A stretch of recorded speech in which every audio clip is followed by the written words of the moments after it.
Good morning. Happy Monday morning. It is April 29th. I hope everybody's morning's off to a fantastic start.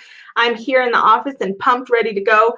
Came into some nice fresh lilacs from my office manager, a nice hot cup of coffee from my mom with a note. I am so thankful for the people that I get to be in business with. They make the mornings even that much better. On that note, so the last week I've just kind of had one subject that has come up over and over. It came up in our podcast last week, came up in my mastermind. And so it's also something I kind of needed a little bit of a refresher on. So I thought I would talk to you about it. And it's really balance, right? So it's balance in life's spokes, right? In the spokes of life. Also, it's really understanding how to do more by doing less, right? Doing less, achieving more is what I'm really saying, is how do you do less and achieve more? And if you've heard me talk about balance and whatnot before, something that I am a firm believer in is intentional imbalance, right? So you work in a way that you have imbalance at certain times for certain reasons, so that when you're in a different part of your life, you can be fully present. So let me give you an example. On Mondays, I work late. Mondays is a work late night for me, so is Thursdays. I do that intentionally because I leave early on Tuesdays and Wednesdays because that's family movies and family dinner night. So I'm very intentional about that. A lot of people can relate to this. When you're getting ready to go on vacation, you'll work very hard for a long, a week or 10 days, very hard, extra work, long hours, so that you can go on that vacation and be over and be off. So that is something I am a huge advocate for, is intentional imbalance, right? So I think that you should be planning your week and you should be prioritizing. So you should be prioritizing family and faith first and foremost in my book, or me time, personal time, whatever your personal time looks like, that needs to hit the calendar. And then you need to plan around that because you really need to refuel yourself. So in addition to intentional imbalance, I think another key component is knowing that you have to say no. So this is something I was guilty of for years. I took on so much. It's a joke that I kind of say, but it's the truth. I never said yes or no to youth sports. I literally, to any volunteer position, said yes, and I took on more. And after almost 16 years of serving and volunteering and giving of myself, I went out with a bang. I, it didn't end on good terms, and it was frustrating because I had given 16 years to this organization of volunteering, but in actuality, in many ways, I probably set myself up for my own failure because I was not able to be 100% anywhere I needed to be. So not as a coach, not as a team mom, not as a mom, not as a area coordinator, right? Because I was taking on so many roles and I wasn't fulfilling any of them at my highest and best use.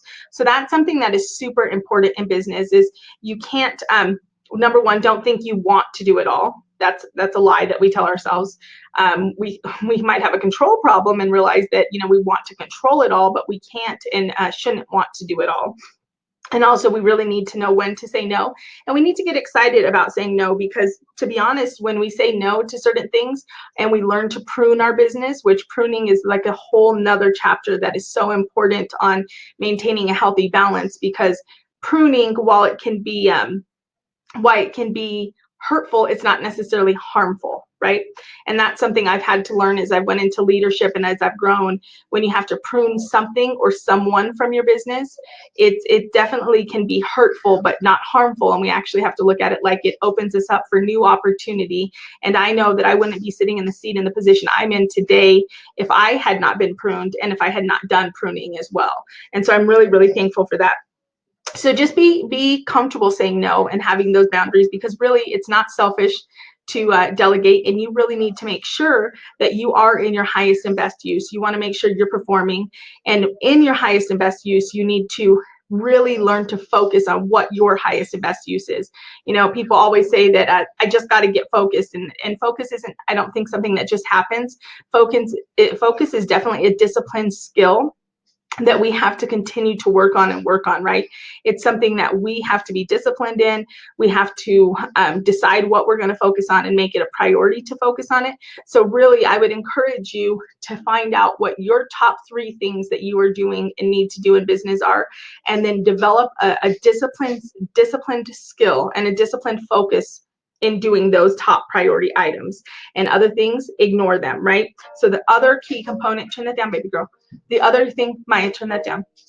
The other thing that I always talk to my students about, and we talk about in masterminds, is ignoring the noise.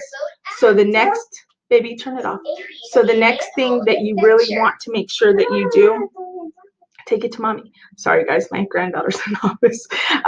The next thing that you really want to do is ignore the noise. So we all know the next market downturn may be coming. We all see the 50 million ads on social media for realtor marketing. And really, Maya, we really, really need to just learn to ignore those, right? Put your nose to the ground, work hard, focus, and do not allow the noise to distract you. So don't worry about what other people are doing. Don't worry about other people's marketing techniques. Don't worry about the new social media campaign. I will tell you right now, I get marketing all the time that comes to me, and they ask like, oh, well, you know, I was on your social media page and it looked good, but I want to offer you this, or I want to offer you that. Here's the thing, guys. I only open up to new marketing in Q4. That's it, Q4. So that's a set boundary. That's how I've learned how to say no. I don't implement a new chat bot or a new Facebook system or a new buyers program. I don't implement anything from Q1, 2, or 3. I pick, if I like an idea and I think it's great, it goes in a notebook and I review it in Q4 and I decide if it's something I want to commit to. I commit to it for a year so I know true ROI on it, and I make sure that I only open up, and I open up in Q4, decide what they are, implement in Q1, and then I test them all Q2 and 3. So really, please make sure you're ignoring the noise, whatever it is, just keep your focus on your top priorities.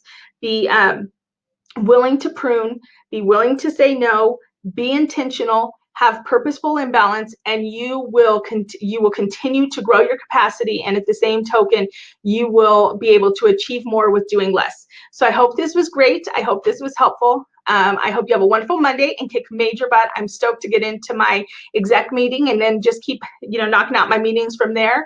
And I thank you so much for the opportunity to get to be part of your journey. Bye, guys.